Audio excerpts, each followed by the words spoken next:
청소년들에게 위로와 격려의 박수를 드립니다. 감사합니다. 자, 이제 하나님 말씀 함께 보겠습니다. 오늘은 시편 25편입니다. 함께 한 목소리로 봉독하시도록 하겠습니다. 12절부터 14절까지입니다. 시편 25편 12절부터 14절 함께 봉독합니다. 시작. 여호와의 친밀하심 죄송합니다. 12절부터 시작. 여호와를 경외하는 자 누구냐? 그가 택할 길을 그에게 가르치시리로다. 그의 영혼은 평안히 살고 그의 자손은 땅을 상속하리로다. 여호와의 친밀하심이 그를 경외하는 자들에게 있으며 그의 언약을 그들에게 보이시리로다. 아멘. 오늘 경외함의 노래라는 제목으로 저희가 시편 말씀 8번째 말씀 나눌 건데요. 오늘 말씀은 지난 시편 1편에서 저희가 시도했던 것처럼 암송이 있습니다. 그리고 시편 1편보다 훨씬 짧잖아요. 그러니까 지난번에는 우리 남성 목장과 여성 목장만 금일봉을 받아가셨는데 이번에는 다 받아가셨으면 좋겠어요. 그래서 좀 절수를 줄였습니다. 여러분 목장별로 꼭 암송하셔서 다음 주에 즐거운 또 이제 날씨가 서늘해질 때 이 근처에 좋은 곳들이 많으니까 나가셔서 좋은 교제의 시간 가지시면 좋겠어요.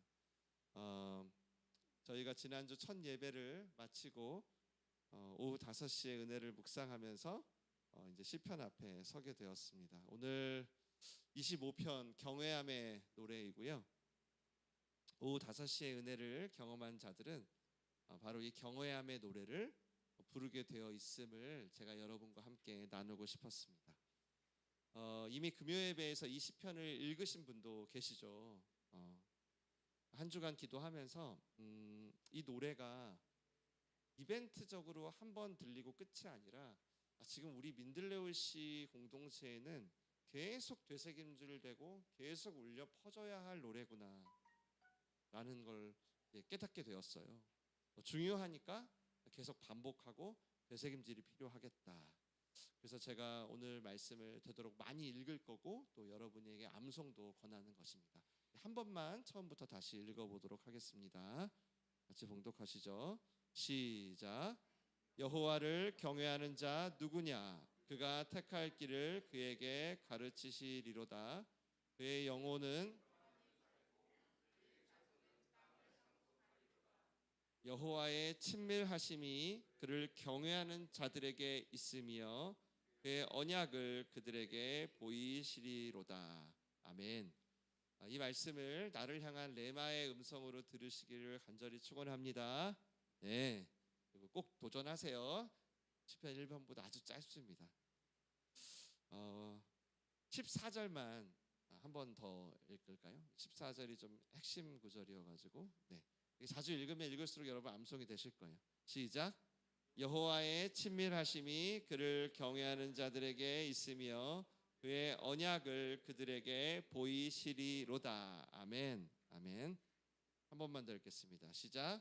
여호와의 친밀하심이 그를 경외하는 자들에게 있으며 그의 언약을 그들에게 보이시리로다. 아멘. 좋습니다.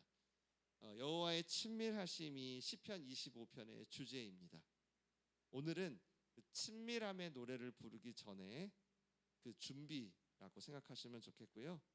이 친밀함은 히브리어로 소드라고 합니다. 여호와의 비밀이라는 뜻입니다. 즉 하나님께서 숨기는 것이 하나도 없는 상태, 우리를 향한 계획, 당신의 마음을, 당신의 속내를 우리에게 드러내시는데 우리에게 우리가 달려갈 길, 우리가 선택할 진로, 우리가 머물러야 할 땅, 그것을 우리에게 보여주시는데 누구에게 보여주신대요? 하나님을 경외하는 자들에게 보여주신답니다. 아하, 경외하는 자들에게 당신의 속내를 털어놓으시나 봐요. 아들아, 딸아, 내 얘기 좀 들어볼래? 이렇게. 그리고 의논하시나 봐요. 우리 같이 의논할까? 너의 길을 위해, 너와 나의 약속을 위해. 와, 어떠세요? 이 경외함의 노래 불러야 돼요? 안 불러야 돼요? 중요해요? 안 중요해요? 너무 중요하죠. 너무너무 중요해요. 정말 중요해요. 그래서 오늘은 하나님을 경외하는 노래가 무엇인지 좀 주목해 보려고 해요. 하나님을 경외하는 게 무엇인지. 여러분 들어보셨어요? 경외, 영어로 holy fear라고 해요. 아니면 revere라고 합니다. 뭐죠? 거룩한 두려움 혹은 존경심, 이런 말입니다. 기본적으로 우리가 하나님이라는 분께 존경하고 그분을 우러러보는 태도가 있을 때 하나님은 야, 너 경외함이 있구나 하신다는 거예요. 그런데 대신 이거는 여러분 막연한 두려움하고는 조금 달라요. 막 무서워하고 두려워하는 건 좀 달라요. 왜냐하면 막연한 두려움은 안 지키면 벌 받을 것 같고 지키면 복 받을 것 같아요. 두려운 거예요. 오늘 예배 빠지면 나 이번 주에 나 왠지 다칠 것 같아. 나 예배 꼭 드려야 될 것 같아. 나 이번 주에 중요한 계약이 있어. 이번 예배 빠지면 나 왠지 계약이 틀어질 것 같아. 이거가 아니에요. 이거는 뭐냐면 겉으로 드러나는 열심은 있어요. 종교적인 열심은 있는데 이런 사람은 뭐가 없는 줄 아세요? 속에 자유함이 없습니다. 자유함이 없어요. 그래서 율법적인 태도가 나오죠. 그럼 경외함은 뭐냐면 오후 5시의 은혜, 우리 지난주 기억하세요?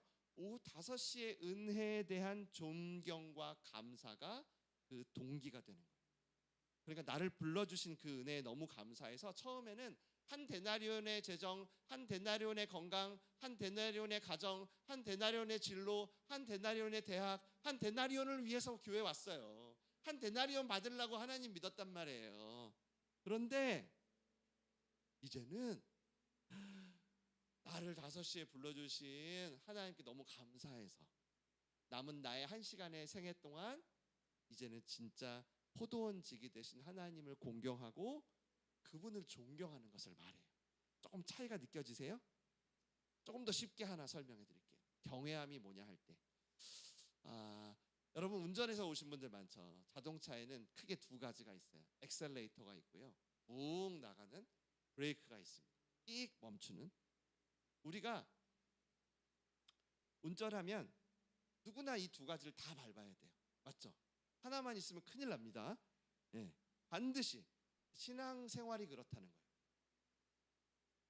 엑셀은 하나님의 조건 없는 격려와 은혜와 사랑이에요. 그래서 이 은혜와 사랑은 우리를 앞으로 나가게 해요. 나아갈 힘과 열정을 줘요. 때로는 흔들릴 때에도 다시금 하나님을 의지할 수 있는 동력이 돼요. 다시 한번 일어나고 싶어요. 이거를 생각하면. 그래서 이 은혜와 사랑이 없으면 우리는 앞으로 나갈 수가 없어요. 오후 5시에 부르신 이 은혜가 있어야 돼요. 근데 또 뭐가 있어야 돼요? 브레이크가 반드시 있어야 돼요. 왜냐하면 우리 인생에 여러분 항상 뻥 뚫린 대로를 달리는 게 아니에요. 그러면 좋은데 그런 분 여기 계세요? 아무도 안 계세요. 어느 날 여러분은 반드시 길을 잘못 들을 때가 있어요. 막힌 곳을 갈 때도 있고요, 때로는 정말로 길을 잘못 들을 때도 있어요. 그때 어떻게 해야 돼요? 돌아가야 된단 말이에요. 돌아가야 돼요. 그럼 뭐를 밟아야 되죠? 브레이크를 밟으셔야 됩니다. 그 브레이크를 바로 경외함이라고 할 수 있습니다. 잘 될 때는 문제가 없어요. 근데 아마 여러분 계획이 실패하고 오늘 성경 보겠지만 예측할 수 없는 일들이 생기면 여러분은 뭔가를 점검하거나 멈춰야 할 순간이 오세요. 그때 여러분이 멈추고 싶다고 딱 멈춰질 것 같죠? 그렇지 않아요. 이 경외함이 없으면 여러분 멈추기 쉽지 않아요. 브레이크 없는 자동차는 잘 나갈 때는 괜찮아요. 근데 반드시 뭐가 나요? 사고가 나잖아요. 사고 나요. 항상 하나님이 나 참아주셔. 그러니까 앞으로도 계속 영원히 참으실 거야. 그냥 계속 가자. 계속 죄 짓자. 계속 달리다 어느 날 낭떠지를 달리는 자동차를 발견하실 거예요. 우리 인생이 안전하게 그 여정을 가시려면 반드시 브레이크가 있어야 돼요. 인생을 멈출 수 있고 때로는 점검하고 다시 달릴 수 있어요. 그래서 한 축에는 하나님의 사랑과 은혜에서 오는 열정의 노래가 있다면 한 축에는 경외함으로 그분을 존중하고 두려워하는 경외함의 노래가 울려야 비로소 여러분에게 온전한 시편이 된다는 거예요. 자, 그럼 경외함이란 구체적으로 뭘까? 성경의 대표적인 두 가지만 나눌게요. 첫 번째입니다. 먼저는 오늘 단어의 뜻 그대로 모든 상황에서 하나님의 뜻을 존중한다는 의미입니다. 여러분이 하나님의 뜻을 존중하는 거예요. 나를 존중히 여기는 자를 내가 존중하겠다.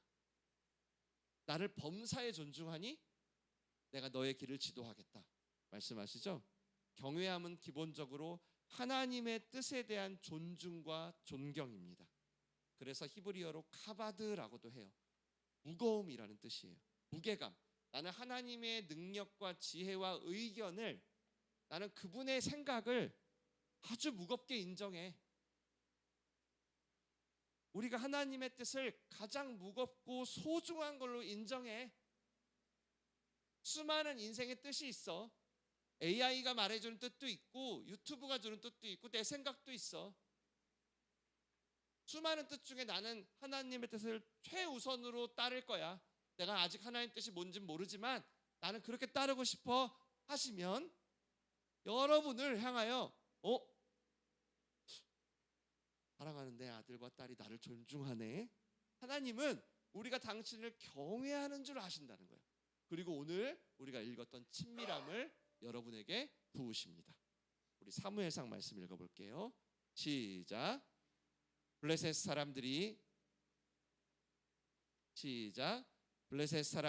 이스라엘과 싸우려고 모였는데 병거가 3만이요 마병이 6,000명이요 백성은 해변에 모래같이 많더라. 그들이 올라와 베다웬 동쪽 믹마스에 진침해 이스라엘 사람들이 위급함을 보고 절박하여 굴과 수풀과 바위 틈과 은밀한 곳과 웅덩이에 숨으며. 지금 블레셋과 이스라엘이 전쟁을 하는 중입니다. 근데 블레셋의 군대가 해변에 모래와 같이 많았다고 합니다. 그런 군대에 지금 이스라엘이 포위되어 있는 거죠. 그래서 위급하니까 뭐라 그래요? 사람들이 굴이나 수풀이나 자기 몸을 숨길 수 있는 곳이라면 어디든지 지금 조금의 공간만 있어도 막 숨고 있는 겁니다. 두려움과 불안함과 염려가 충만합니다. 그 가정과 일터와 도시 안에 느껴지세요? 근데 여러분, 이 상황은 하나님의 관점에서는 이렇습니다. 이스라엘이 뭘 잘못했어. 그래서 혼내는 게 아닙니다.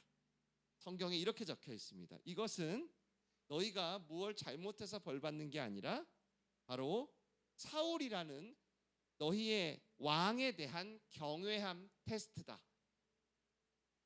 즉 하나님을 존중하냐에 대하여 테스트하고 계시다는 겁니다. 여러분 잘 생각하세요. 이 어마어마한 전쟁이 경외함 테스트라고? 그리고 결론은 어떻게 되죠? 사울이 이 테스트에 통과를 못하고 하나님을 경외하지 않으므로 버림을 받습니다.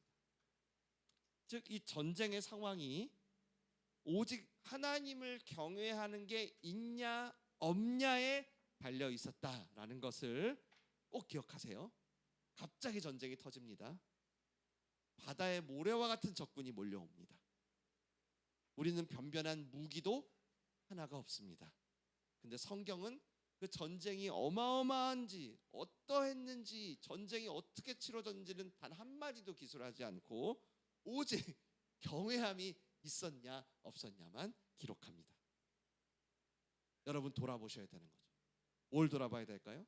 여러분에 있는 사회적, 경제적, 관계적 위기 속에 그 위기가 정말 바다에 셀 수 없는 모래와 같이 어마어마하게 많더라도 그 위기가 지금 여러분이 하나님을 경외하는 것과 연관될 수 있다는 것. 어떤 큰 일이 벌어졌습니다. 근데 그 큰 일이 결국 하나님을 향한 내 마음일 수 있다는 걸 여러분이 생각해 보셔야 합니다. 그 상황에서 내가 하나님의 뜻을 그 무엇보다 소중하고 무겁게 여길 수 있을까? 해보는 거죠. 대부분 사람들은 어떨까요? 문제가 터졌습니다. 문제가 터졌습니다. 그러면 보통은 이걸 어쩌나, 이걸 어떻게 해결해야 되나 하고 있습니다. 이런 상황에 내가 하나님을 경외하나? 이건 거의 사고체계에 없습니다. 내가 이 상황에 하나님을 존중하나? 이거는 오늘처럼 예배 드리셔야 조금 생각할 정도로 거의 사고체계에 없습니다. 제가 오늘 설교를 반복하는 이유인데요, 제가 우리 민들레올시 성도님들의 수많은 기도 제목을 또 듣고 여러분이 이 삶의 문제를 어떻게 대응하고 반응해 가시는지를 알잖아요. 거의 사고체계에 있어도 나중에 나옵니다. 오늘 설교를 통해 맨 앞에 세워보시길 바랍니다. 아멘. 예, 사고체계가 별로 없어요. 대부분 그래서 이 상황을 어쩔 거냐고 스스로에게 가까운 사람에게 묻습니다. 저기는 병거만 3만이야. 근데 우린 탱크 한 대도 없어. 이 문제 어떻게 해결할 거야? 이거 어떻게 할 거야? 이제 어쩔 거야? 하면서 잘잘못 따지기에 바쁩니다. 객관적으로 오늘의 전쟁은 이스라엘이 이깁니다. 어떻게 이겼을까요? 성경을 읽어보신 분? 요나단이라는 한 사람 때문에 이깁니다. 그 친구가 하나님을 경외함으로 혼자 블레셋 진영을 뚫고 들어갑니다. 이 바다의 모래 같은 어마어마한 군대로. 그리고 하나님은 요나단에게 오늘 약속대로 친밀함을 붓습니다. 갈 길을 알려주고 땅을 얻게 해줘야 될지 아까 다 말씀이 나왔잖아요. 그래서 승리하게 됩니다. 여러분, 전쟁에서 경외함이 얼마나 중요한지를 꼭 새기시기를 축원합니다. 어마어마한 위기 속에서 하나님은 이 경외함을 찾습니다. 단 한 명일지라도. 여러분의 회사 가운데, 가정 가운데, 학교 가운데, 일터 가운데 한 사람만 하나님을 경외하신다면 단언하건대 오늘 말씀대로 그 사람을 통하여 그 공동체는 하나님의 친밀함으로 승리하게 될 것입니다. 병거가 3만이랍니다. 적군은 바다의 모래 같답니다. 어쩜 이렇게 비유도 무서울까요? 와, 성경의 비유가 진짜 리얼합니다.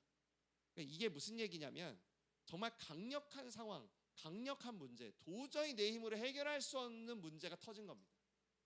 사방이 우겨싼 겁니다. 이때 어쩔 거냐는 거예요, 여러분. 이때 어쩔 거예요. 말씀드리고 싶은 건 뭐죠? 이때 눈에 보이는 숫자보다 내가 하나님을 경외하고 있는가를 보라보라는 겁니다. 만약에 문제가 크면 클수록 더욱 그 숫자, 어떤 무기의 개수, 그게 아니라 내가 하나님을 존중할 거냐, 상황을 존중할 거냐, 이게 진짜 전쟁인 거죠. 사실은 이게 진짜 전쟁이네. 지금 셀 수 없는 군대와 탱크 한 대도 없는 우리가 전쟁이 아니라 내가 이 상황에서 하나님을 경외할 거냐가 진짜 전쟁이네요. 눈에 보이는 건 물론 심각하죠. 심각합니다. 근데 하나님이 보실 땐 아무리 가정과 회사와 교회가 비상이어도, 아무리 지금 재정이 준비가 안 돼서 구리로 이사를 갈 수 있냐 없냐 불안할지라도 하나님은 너 나 존중해? 나를 경외하는 사람이 있니? 이거 찾으신다는 거예요. 이거. 그럼 우리가 해야 될 게 뭘까요? 이 위기 상황에서 내가 하나님의 뜻을 정말 소중히 여기는가를 돌아봐야 하는 겁니다. 이게 경외함의 출발입니다. 이것에 대한 확고한 믿음이 있는지를 돌아보셔야 됩니다. 여러분, 좀 막연하고 잘 몰라도 괜찮습니다. 괜찮아요. 그냥 내가 지금 이러한 일이 벌어졌어요. 병거 3만 대 정도 수준의 일이 벌어졌는데, 근데도 나는 내 삶은 하나님이 주관하신다라고 생각해요. 내가 재정의 문제든 건강의 문제든 이 문제를 하나님이 주관하신다라고 생각해요.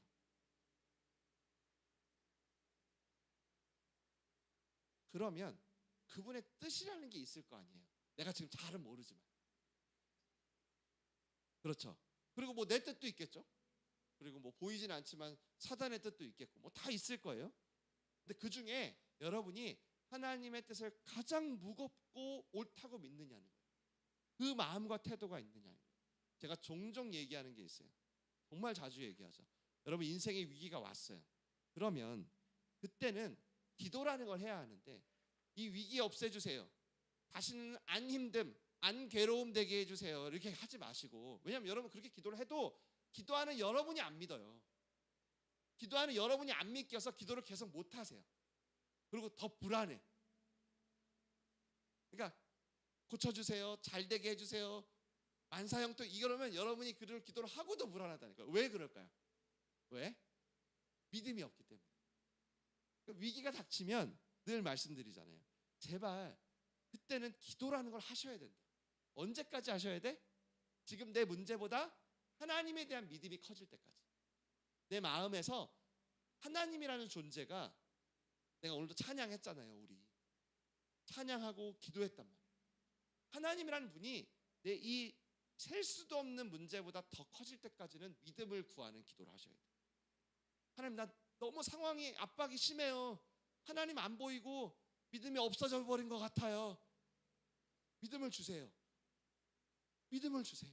여자씨만큼이라도 믿음을 주세요라고 기도하셔야 돼요. 언제까지?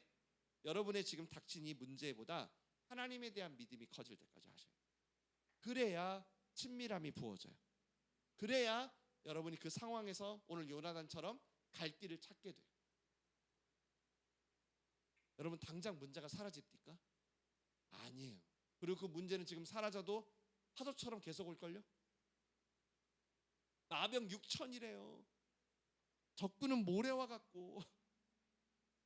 근데 그럼에도 내 마음에 심겨진 아주 작은 하나님의 뜻이 이 숫자보다 더 중요하다고 여러분이 믿을 때 하나님은 일하기 시작한다는 거예요. 이 포위된 상황을 어떻게 벗어날 거야? 사람의 힘으로 안 되잖아요. 지금 되겠어요? 계산해서 뭐 나와요? 이 정도 차이면 답도 없잖아요. 방법은 뭐예요? 하나님이 역사하시는 것밖에 없단 말이에요.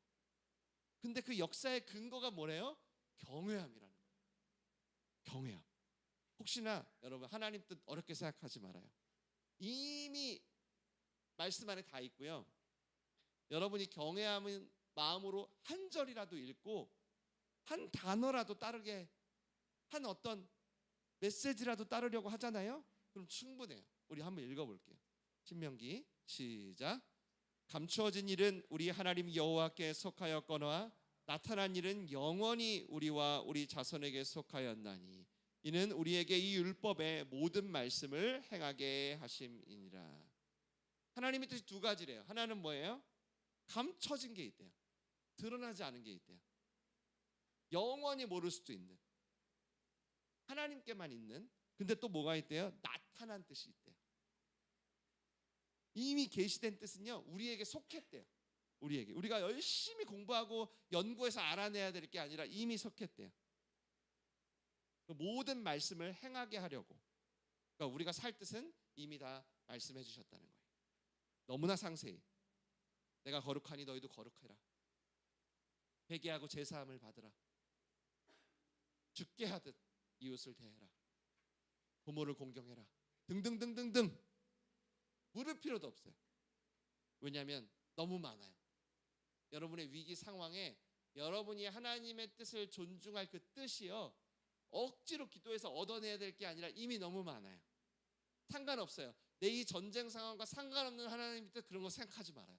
여러분이 그냥 할 수 있는 하나님의 뜻을 존중하세요. 아셨죠? 그러면 할 수 있어요. 그 증거가 뭔지 아세요? 바로 우리 안에 내주하시는 성령이에요. 여러분이 실제로 용기를 내서 그 말씀에 반응하려고 하잖아요. 누가 보든 안 보든, 그럼 여러분 안에 계신 성령께서요, 그때와 상황에 맞게 엑셀을 밟아야 할지 브레이크를 밟아야 할지 다 인도해 주세요. 그래서 어렵게 생각하지 말아요. 위기 속에서 작은 것부터 하나님의 뜻을 정말 소중히 여기세요. 소중히 여겨보세요. 그러면서 따라보세요.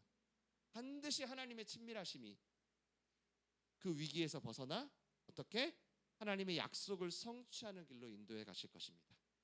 자, 이제 두 번째 경외함이에요. 두 번째 경외함은 여러분이 자발적으로 자원하는 마음으로 하나님을 존중할 때 하나님은 여러분이 얘네들이 나를 경외하는구나 라고 하십니다. 이거는 말라기 말씀을 한번 읽어볼게요. 다 함께 읽어보겠습니다. 시작. 내 이름을 멸시하는 제사장들아, 나 만군의 여호와가 너희에게 이르기를 아들은 그 아버지를, 종은 그 주인을 공경하나니 내가 아버지일진데 나를 공경함이 어디 있느냐? 내가 주인일진데 나를 두려워함이 어디 있느냐? 하나 너희는 이르기를 우리가 어떻게 주의 이름을 멸시하였나이까 하는도다. 너희가 더러운 떡을 나의 제단에 드리고도 말하기를, 같이 읽겠습니다. 하나 더 넘겨주세요. 너희가 더러운 떡을 나의 제단에 드리고도 말하기를 우리가 어떻게 주를 더럽게 하였나이까 하는도다. 이는 너희가 여호와의 식탁은 경멸히 여길 것이라 말하기 때문이라. 아멘. 하나님이요, 한마디로 백성들에게 너희가 나 아버지로 생각하고 정말 주인으로 생각해? 그러면 너희 안에 경외함이 있었어야지 라고 말하는 거예요. 특히 예배 시간에 대해서 말하는 거예요. 이 본문은 하나님이 예배 때 받으시는 것은 그 경외함 하나인데 그게 형식적이 됐다는 거예요. 그게 이거는 여러분 사실 친밀한 관계일수록 금방 드러납니다.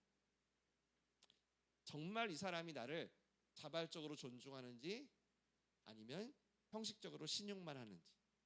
여러분 누군가 나를 형식적으로 대한다고 느끼면 어때요? 그 순간 어떤 생각이 들어요? 저는 굉장히 짜증나요. 그리고 보고 싶지 않아요. 그 사람. 그러니 하나님은 더 하신 거예요. 왜? 그 마음 하나 보는데요. 그 마음 하나. 그래서 경외함은 우리의 관계가 형식적이 되지 않게 점검하라는 뜻이에요. 우리는 본능적으로 눈에 보이는 것에만 신경을 써요. 아마 하나님 앞이라고 해도요. 그래서 여러분이 점검을 안 하잖아요. 그러면 하나님과의 관계가 교회를 오래 다녔는데도 유지가 안 된다는 걸 느낄 겁니다. 왜냐하면 자연히 여러분이 형식적이 될 거고요. 근데도 그냥 여러분을 그냥 두잖아요. 그러면 여러분도 놀랄걸요. 스스로 내가 지금 대충 예배하고 있는 자신을 발견할 겁니다. 정말이에요. 이번 코로나 지나면서 더 그게 드러났죠. 우리가 어느 정도로 하나님이란 존재를 존중하는가, 정말 하나님이라는 분을 경외하는 마음이 있긴 한 건가가 다 드러났죠. 점검하지 않잖아요. 그러면 어느새 그렇게 돼버립니다. 여러분 남편이 아내를 진심으로 사랑해. 그 마음과 태도가 항상 있어. 그래도 그걸 특별히 표현할 때가 있어요, 없어요? 있죠. 뭐 특별히 기념일이라던가 뭐 어떤 생일도 그렇고 하잖아요. 그 마음과 태도가 있어. 사랑해 하는 거죠. 있어도 특별한 날이 아니어도 뭐 하는 분도 계시죠. 평소에도 너무 고마워, 당신이 있어서 너무 힘이 돼. 그러면 이 표현을 할 때만 사랑하고 이 표현을 안 할 때는 마음이 없나요? 아니죠. 표현 안 할 때도 계속 마음은 있어요. 그런데 특별히 표현하는 순간이 어떤 다른 의미가 있는 거예요. 우리가 이 시간 지금 드리고 있는 하나님께 드린 예배가 그런 겁니다. 왜 아내가 기념일에 받은 선물을 형식적으로 느끼지 않을까요? 왜 그럴까요? 바로 이 존중 때문이죠. 남편이 아내를 전혀 사랑 안 해. 그걸 서로 다 알아. 그래서 형식적으로 신용만 해. 그러다가 딴 데서 막 엄한 짓 하고 와가지고 어느 날 선물 주면서 사랑해요 하면 아내가 느끼는 감정이 어떨까요? 좀 제가 죄송합니다. 좀 심하게 표현하면 역겹겠죠. 맞죠? 지금 말라기의 하나님이 그렇다는 거예요. 하나님 마음이. 물론 우리도 한눈 팔 수 있어요. 하지만 적어도 내가 하나님 앞에 나올 때는 어떤 마음으로 나와야 돼요? 그 한눈 판 마음을 십자가 앞에 돌아봐야 돼요. 자발적으로. 그렇지 않으면 여러분 정말 도움이 필요할 때만 찾는 여러분의 신 중에 한 명으로 하나님을 대할 수 있어요. 여러분 힘들 때만 찾는. 그러니 얼마나 하나님 앞에 여기서 예배드리는 게 불편해요. 맞죠? 주 여호와는 광대하시도다가 웬 말이야.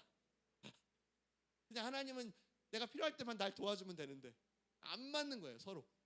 하나님 마음이 힘든 거죠. 우리도 한눈 팔 수 있습니다. 그러나 우리는 그 한눈 판 마음을 예수님 앞에 깨뜨려야 돼요. 그래야 하나님께 찬양할 수 있어요. 하나님의 말씀을 들을 수 있고, 그래야 여러분 회개라는 것도 할 수 있어요. 여러분 회개하려고 해보세요. 잘 되나? 안 됩니다. 우리 마음이 늘 입술에만 머물고요, 삶은 하나도 변하지 않아요. 아무리 교회를 다녀도. 신기하게 그 결혼하신 분들은 너무 잘 아실 거예요. 선물만 준다고 마음이 안 녹아요. 정말 자발적으로 존중하는 마음이 있을 때 기념일에 표현되는 그 선물이 빵 터지는 거예요. 맨날 딴짓해. 그러다 선물 줘봐요. 오히려 그 선물이 괴롭죠.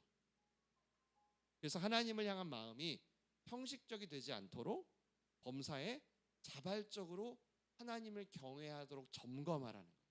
예배 드릴 때도 누가 시켜서 왔어도, 내가 한 소절을 불러도, 내가 한 번을 기도해도 진심으로 하나님을 존중하면서 해보라는 거예요. 그러면 여러분 당연히 경외함은 여러분의 관계에도 영향을 미쳐요. 그대로 영향을 미쳐요. 제가 이거 몇 번 나눴었잖아요. 제가 정말 쑥스러운 저의 과오인데, 제가 경외함이 정말 완전 바닥일 때였어요. 결혼 초기에 로하가 돌 막 지났을 때, 제가 아내를 얻으려고 정성을 다했어요. 야곱이 정성을 다했듯. 근데 얻고 나니까 좀 함부로 대하기 시작한 거죠. 마음에 안 들면 큰 소리도 내고. 저의 인생의 최악은 이제 로하 돌 때였어요. 주차장에서, 야탑 주차장에서 아내와 말다툼을 했어요. 아내는 짐을 이만큼 들고 있고 로하까지 안고 있었어요. 제가 말다툼을 하다가 애기띠를 이제 바닥에 던진 거죠. 바닥에 내리쳤어요. 제가 화가 난다고. 근데 아내는 진짜 짐 들고 로하까지 안고 있었거든요. 정말 나쁜 놈이죠. 죄송합니다. 지금은 그렇지 않습니다. 지금도 심히 송구하고 미안하게 생각하고 죄송하게 생각해요. 근데 여러분 지금은 제가 아내가 뭐야 왜 그래 이 정도만 해도 저의 마음을 점검합니다. 제가 하나님을 경외함이 그때부터 지금 한 15년 지났는데 계속 자라온 거죠. 여러분 하나님을 경외하는 사람이 사람을 함부로 대할 것 같습니까? 절대 그럴 수 없습니다. 여러분 오늘 이 말씀 들으시고 누가 보든 안 보든 하나님을 경외해 보세요. 고스란히 여러분에게 가장 가까운 관계에 연결됩니다. 연결돼요.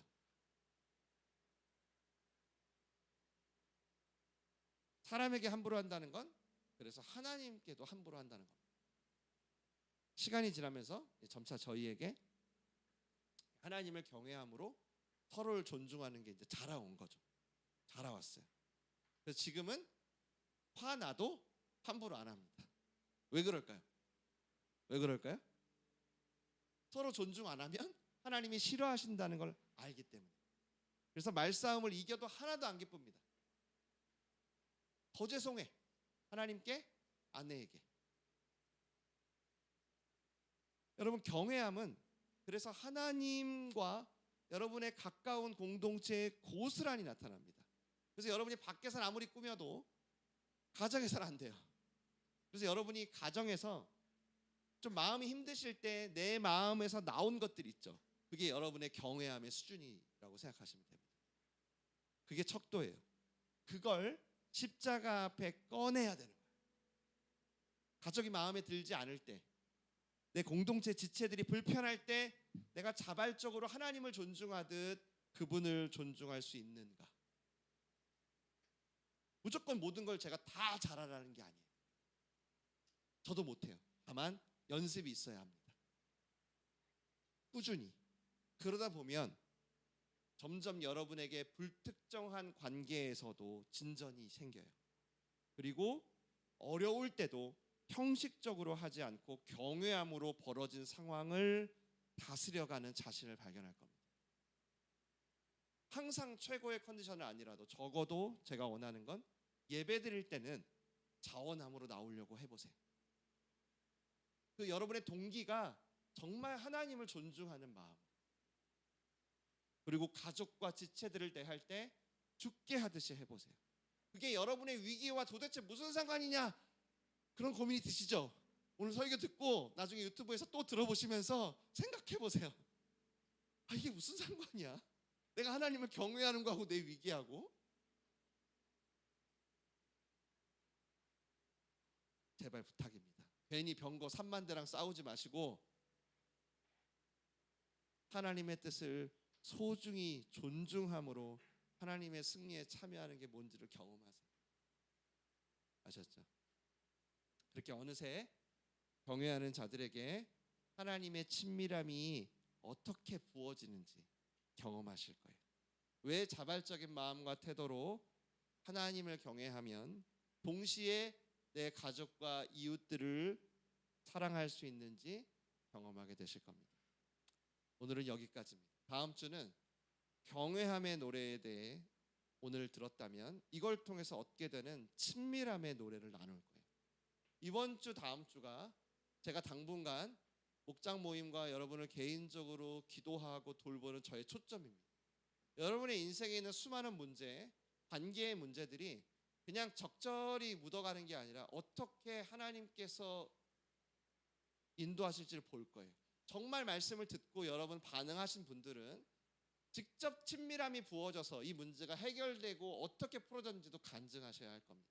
여러분의 목장에서 기도하겠습니다.